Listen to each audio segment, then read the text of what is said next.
अंधी का बेटा, दिल को छूने वाली कहानी। एक कस्बे में एक विधवा अंधी औरत रहती थी। उसका एक बेटा था जिसके पालन पोषण की सारी जिम्मेदारी उसके कंधों पर थी। वह अपने बेटे को पढ़ा लिखा कर एक बहुत बड़ा आदमी बनाना चाहती थी, इसलिए उसने उसका दाखिला कस्बे के सबसे अच्छे स्कूल में किया।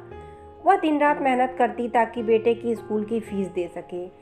लड़के के स्कूल के बच्चे उसकी माँ के बारे में जानते थे। वे सब उसे अंधी का बेटा कहकर चिढ़ाते थे। लड़का इससे बहुत परेशान था।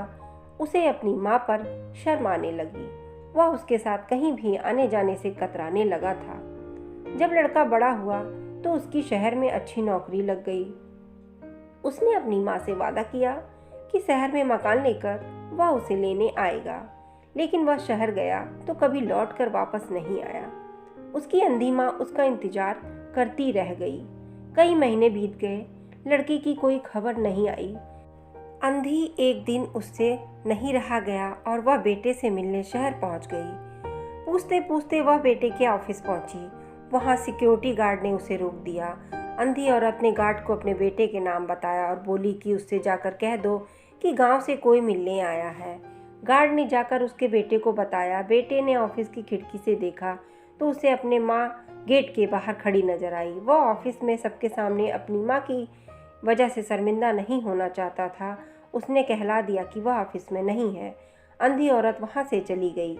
शाम को वह लड़का ऑफिस से घर जाने के लिए निकला। रास्ते में एक जगह काफ़ी भीड़ जमा थी। वह अपनी गाड़ी भी रोक कर पास पहुंचा तो बीच सड़क में अपनी माँ को मरा पाया।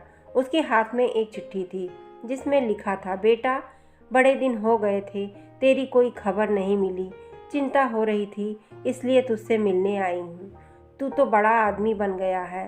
तुझसे मिलना अब शायद मुझ गरीब की किस्मत में नहीं, लेकिन मैं बहुत खुश हूँ तेरे लिए।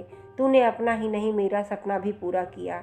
मलाल है कि तेरी तरक्की नहीं देख सकती। काश बचपन में तेरी आंखों में सरिया ना घुसा होता और मुझे तुम्हें अपनी आंखें ना देनी पड़ी होती।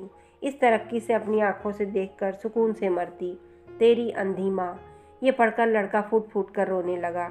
जिस अंधी माँ पर उसे शर्म आती थी, उसने उसके लिए कितना बड़ा बलिदान दिया था। वह आत्मग्लानि से भर उठा और जिंदगी भर खुद को माफ़ नहीं कर पाया।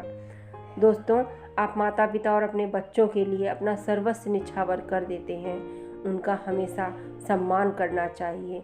दोस्तों, आपको कहानी कैसी लगी? अगर पसंद आई हो तो चैनल को लाइक, शेयर और सब्सक्राइब करें। धन्यवाद।